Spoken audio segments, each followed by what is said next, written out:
नमस्कार साथियों, आज की इस क्लास में हम लोग जो है यूपी जीके के मोस्ट इंपॉर्टेंट क्वेश्चंस का टॉपिक वाइज रिवीजन करने वाले हैं। तो चलिए करते हैं क्लास की शुरुआत। सबसे पहला प्रश्न है, उत्तर प्रदेश में कांग्रेस के कुल अधिवेशनों की संख्या कितनी है। तो देखिए, उत्तर प्रदेश के अंदर कांग्रेस के कुल कितने अधिवेशन हुए हैं, तो इनकी संख्या थी 9 अधिवेशन जो है टोटल उत्तर प्रदेश में हुए हैं भारतीय राष्ट्रीय कांग्रेस की। अगर हम यहाँ पे थोड़ा सा कांग्रेस के इतिहास को समझें तो भारतीय राष्ट्रीय कांग्रेस की स्थापना की आपसे जो है पेपर में डेट भी पूछी जा सकती है। तो इसकी स्थापना हुई थी 28 दिसंबर 1885 को। एक दूसरा प्रश्न आपसे पूछा जा सकता है कि बताइए भारतीय राष्ट्रीय कांग्रेस के जो है संस्थापक कौन थे। तो इनका नाम था ए.ओ. ह्यूम। ए.ओ. ह्यूम जो है भारतीय राष्ट्रीय कांग्रेस के जो है संस्थापक थे। और एक तीसरा प्रश्न आपसे पूछा जा सकता है कि बताइए भारतीय राष्ट्रीय कांग्रेस की स्थापना किस गवर्नर जनरल या वायसराय के समय में हुई थी। तो आपको याद रखना है नाम जो है लॉर्ड डफरिन का। लॉर्ड डफरिन के समय में भारतीय राष्ट्रीय कांग्रेस की स्थापना की गई थी। तो ये 3 इंपॉर्टेंट क्वेश्चन हैं जो आप सबसे पहले भारतीय राष्ट्रीय कांग्रेस से याद कर सकते हैं। चलिए आइए अब आ जाते हैं हम जो है उत्तर प्रदेश के सापेक्ष में महत्वपूर्ण जानकारियों पर। तो जैसा कि हमको पता चल चुका है कि उत्तर प्रदेश में कांग्रेस के कुल 9 अधिवेशन हुए हैं। आइए एक एक करके हम इन सभी अधिवेशनों को देखते हैं। सबसे पहले बात करें, एक तरफ अधिवेशन, बीच में वर्ष और इधर इनके अध्यक्ष, किस अधिवेशन की अध्यक्षता किसने की थी। तो जो उत्तर प्रदेश में कांग्रेस का पहला अधिवेशन हुआ वो हुआ था प्रयागराज के अंदर। प्रयागराज में वर्ष 1888 के अंदर कांग्रेस का पहला अधिवेशन होता है और इस अधिवेशन की जो अध्यक्षता करते हैं उनका नाम है जॉर्ज यूले। जॉर्ज यूले इसकी अध्यक्षता करते हैं और ये भारतीय राष्ट्रीय कांग्रेस के एक प्रकार से प्रथम अंग्रेज अध्यक्ष भी बन जाते हैं। इस चीज़ को भी आपको याद रखना है। कांग्रेस का जो दूसरा अधिवेशन उत्तर प्रदेश में हुआ वो भी प्रयागराज में ही हुआ 1892 में, और इसकी अध्यक्षता की थी व्योमेश चंद्र बनर्जी। डब्ल्यू.सी. बनर्जी ने जो है इसकी अध्यक्षता की। डब्ल्यू.सी. बनर्जी ने जो है कांग्रेस का जो पहला अधिवेशन हुआ था, फर्स्ट अधिवेशन, उसकी भी अध्यक्षता जो है डब्ल्यू.सी. बनर्जी के द्वारा ही की गई थी। और जो दूसरा अधिवेशन हुआ प्रयागराज में उसकी भी अधिवेशन इन्होंने ही की थी अध्यक्षता। कांग्रेस का जो तीसरा अधिवेशन उत्तर प्रदेश में हुआ वो लखनऊ जिले के अंदर हुआ 1899 में, और इसकी अध्यक्षता की थी रमेश चंद्र दत्त ने। इसका भी नाम आपको याद रखना है। इसी प्रकार जो कांग्रेस का चौथा अधिवेशन हुआ बनारस में, आपसे पूछा जा सकता है कि कांग्रेस का बनारस अधिवेशन कब हुआ था। 1905 में, और इस बनारस अधिवेशन की अध्यक्षता की थी गांधी जी के राजनीतिक गुरु गोपाल कृष्ण गोखले ने। गोपाल कृष्ण गोखले ने जो है 1905 में जो है बनारस अधिवेशन की अध्यक्षता की थी। इसके बाद जो पांचवा अधिवेशन हुआ उत्तर प्रदेश के अंदर वो हुआ फिर से प्रयागराज जिले में। तो देखिए यहाँ पे मैं एक चीज़ आपको बताना चाहूँगा, प्रयागराज के अंदर जो है टोटल 3 अधिवेशन हुए थे। पहला अधिवेशन, दूसरा अधिवेशन और पांचवा अधिवेशन जो उत्तर प्रदेश में हुए थे। प्रयागराज में ये अधिवेशन कब हुआ जो है कांग्रेस का, 1910 में, और इसकी अध्यक्षता की थी सर विलियम बेडरबर्न ने। सर विलियम बेडरबर्न ने इस अधिवेशन की अध्यक्षता की। इसके बाद आ जाते हैं छठा अधिवेशन जो हुआ कांग्रेस का लखनऊ के अंदर। ये किस जिले में हुआ? लखनऊ जिले में हुआ। तो यहाँ लखनऊ जिले में जो है कब हुआ अधिवेशन? 1916 में, और इसकी अध्यक्षता की थी अंबिका चरण मजूमदार ने। श्री अंबिका चरण मजूमदार के द्वारा लखनऊ अधिवेशन की अध्यक्षता की गई। अगला जो सातवां अधिवेशन है वो कानपुर शहर में होता है। कानपुर शहर में जो है 1925 में जो है कांग्रेस का अधिवेशन होता है, और इसकी अध्यक्षता करती हैं सरोजिनी नायडू। और सरोजिनी नायडू जो है प्रथम भारतीय महिला कांग्रेस की अध्यक्ष भी बन जाती हैं। ये प्रथम भारतीय महिला कांग्रेस अध्यक्ष थी जिन्होंने कानपुर अधिवेशन की अध्यक्षता की थी 1925 में। इसके बाद अगर हम बात करें फिर से आठवां अधिवेशन कहाँ पर होता है, तो ये जो है लखनऊ के अंदर होता है। आठवां अधिवेशन कहाँ पर हुआ कांग्रेस का उत्तर प्रदेश के अंदर? लखनऊ में, 1936 में, और इस अधिवेशन की अध्यक्षता की पंडित जवाहरलाल नेहरू ने। पंडित जवाहरलाल नेहरू ने जो है लखनऊ अधिवेशन 1936 की अध्यक्षता की। और जो अंतिम अधिवेशन होता है देश की आज़ादी से पहले 1946 में मेरठ के अंदर, उस अधिवेशन की अध्यक्षता करते हैं जे.बी. कृपलानी। जे.बी. कृपलानी आज़ादी से पहले अंतिम अध्यक्ष थे जिन्होंने कांग्रेस की अध्यक्षता की थी मेरठ अधिवेशन 1946 की। इस चीज़ को भी आपको याद रखना है। तो देखिए यहाँ पे एक चीज़ आप इंपॉर्टेंट पॉइंट है आपके लिए, पेपर के लिए, कि अगर आपसे पूछा जाए कि बताइए प्रयागराज में जो है कांग्रेस की टोटल कितने अधिवेशन हुए? 3 अधिवेशन हुए। इसी प्रकार लखनऊ में भी कांग्रेस के कितने अधिवेशन हुए? 3 अधिवेशन हुए। तो देखिए 3 और 3 कितने हो गए? ये 6 अधिवेशन हो गए। इसके अलावा एक अधिवेशन कानपुर में हुआ, एक अधिवेशन मेरठ में हुआ, और एक अधिवेशन जो है बनारस में हुआ। तो इस प्रकार कांग्रेस के कुल जो है टोटल 9 अधिवेशन जो है उत्तर प्रदेश के अंदर हो गए। तो ये काफ़ी इंपॉर्टेंट इन्फॉर्मेशन थी आपके एग्जाम के लिए। चलिए आइए अब आगे हम अपना अगला टॉपिक देखते हैं उत्तर प्रदेश सामान्य ज्ञान से संबंधित। अब हम बात करेंगे उत्तर प्रदेश में स्थित प्रमुख सर्किट। उत्तर प्रदेश में कौन कौन से जो है सर्किट है। सर्किट का मतलब यहाँ पे एक तरह से जो वहाँ के उत्तर प्रदेश के प्रमुख पर्यटन स्थलों को जोड़ने वाला एक जो है कनेक्टर समझ सकते हैं आप, कनेक्टर की तरह है, पर्यटन स्थलों को आपस में जोड़ता है। तो इनमें सबसे पहला आता है रामायण सर्किट। कौन सा सर्किट है ये? रामायण सर्किट।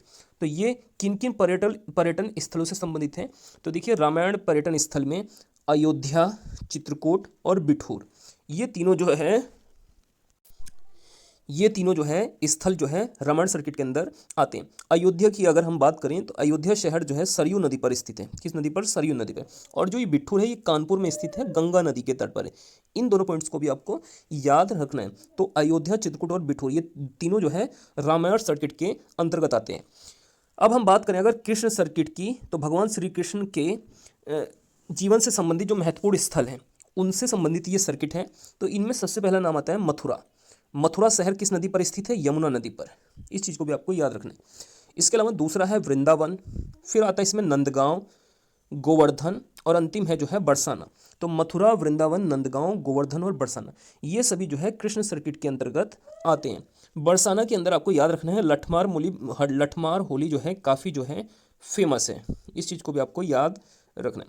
अगला जो हमारा सर्किट है इसका नाम है बौद्ध सर्किट। भगवान बुद्ध के जन्म स्थलों से संबंधित जो जोड़ता है उनको, उसको हम बौद्ध सर्किट कहेंगे। इसमें सबसे पहले आता है कपिल वस्तु का नाम, फिर आता है सारनाथ जहाँ पे भगवान बुद्ध ने जो है सबसे पहला उपदेश दिया, फिर इसमें आता है वाराणसी का नाम। इसके अलावा श्रावस्ती और रामनगर और कौशाम्बी जो बौद्ध और जैन दोनों धर्मों की पवित्र स्थली है। तो ये सभी जो है स्थल कहाँ पर आते हैं? बौद्ध सर्किट में। कपिल वस्तु, सारनाथ, वाराणसी, श्रावस्ती, रामनगर और कौशाम्बी। और जो अंतिम सर्किट है इसका नाम है स्वतंत्रता संग्राम सर्किट। तो स्वतंत्रता संग्राम सर्किट के अंदर मेरठ, शाहजहांपुर, महुआ डाबर और बावनी इमली ये स्थल जो है स्वतंत्रता संग्राम सर्किट के अंदर आते हैं। चलिए आइए कुछ इसके अलावा और भी इंपॉर्टेंट पॉइंट्स हैं, इनको भी हम लोग देख लेते हैं। देखिए अगला जो हमारा इंपॉर्टेंट पॉइंट है वो है, अगर हम बात करें सबसे पहले ग्रेटर नोएडा की, तो देखिए ग्रेटर नोएडा के अंदर एक तो नॉलेज पार्क स्थित है। आपसे पूछा जाएगा पेपर में कि बताइए नॉलेज पार्क कहाँ पर स्थित है? ग्रेटर नोएडा में। और नाइट सफारी पार्क भी हमारा कहाँ पर स्थित है? तो नाइट सफारी पार्क भी जो है ग्रेटर नोएडा में ही स्थित है। इस चीज़ को भी आपको याद रखना है। अगला जो प्रश्न है हमारा, अगर आपसे पूछा जाए उत्तर प्रदेश राज्य ललित कला अकादमी कहाँ पर स्थित है? तो देखिए उत्तर प्रदेश जो राज्य ललित कला अकादमी है ये स्थित है लखनऊ जनपद में।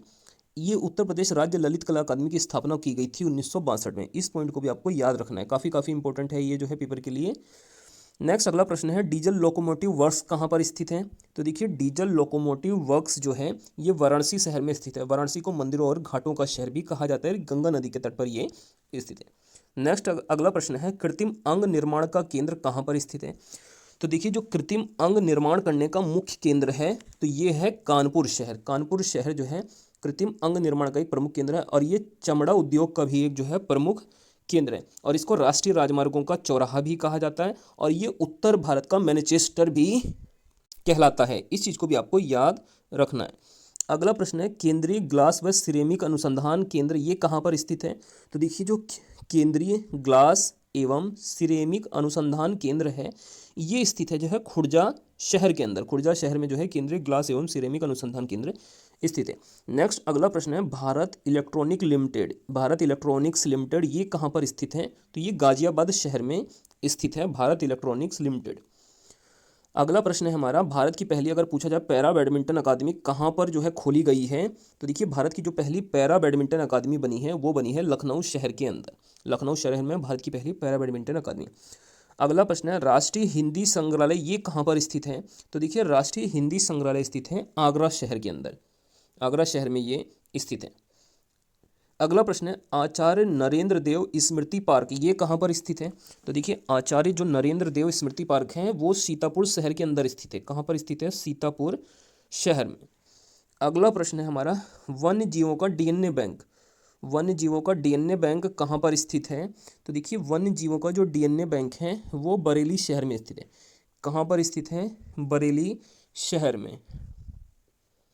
नेक्स्ट अगला प्रश्न है उत्तर प्रदेश में प्लेटिनम खनिज का उत्पादन ये जो है किस जनपद में होता है? तो देखिए उत्तर प्रदेश में प्लेटिनम खनिज का उत्पादन किया जाता है जो है ललितपुर जिले में। कहाँ पर? ललितपुर जिले के अंदर।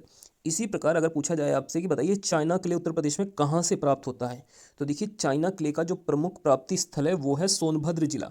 सोनभद्र जिला उत्तर प्रदेश का सबसे दक्षिणी जिला भी है और यहाँ से चाइना क्ले की प्राप्ति की जाती है। अगर पूछा जाए सोनभद्र जिला कितने राज्यों के साथ सीमा बनाता है? तो 4 राज्यों के साथ सीमा बनाता है। मध्य प्रदेश, छत्तीसगढ़, बिहार और झारखंड ये 4 राज्यों से अपनी सीमा बनाता है और उत्तर प्रदेश का सबसे दक्षिणी जिला भी यही है। अगर आपसे पूछा जाए इमारती पत्थर उत्तर प्रदेश में कहाँ से प्राप्त होते हैं, तो ये मिर्ज़ापुर जनपद से प्राप्त होते हैं। और सेफाइट की प्राप्ति उत्तर प्रदेश में कहाँ से होती है, ठीक है, तो ये प्राप्ति होती है हमीरपुर जिले से। नेक्स्ट अगला प्रश्न है, फायर क्ले की प्राप्ति उत्तर प्रदेश में कहाँ से होती है, तो देखिए फायर क्ले की प्राप्ति की जाती है मिर्ज़ापुर जनपद से। फायर क्ले कहाँ से प्राप्त होता है, मिर्ज़ापुर जिले से प्राप्त होता है। नेक्स्ट अगर हम बात करें उत्तर प्रदेश के अंदर स्थित जो प्रमुख हड़प्पा स्थल है, तो उत्तर प्रदेश में कौन कौन से प्रमुख हड़प्पा स्थल हैं या सिंधु घाटी सभ्यता के स्थल हैं, तो इनमें सबसे पहले नाम आता है आलमगीरपुर। आलमगीर कहाँ पड़ता है, ये मेरठ में, और ये हड़प्पा सभ्यता का जो है सबसे पूर्वी स्थल भी था।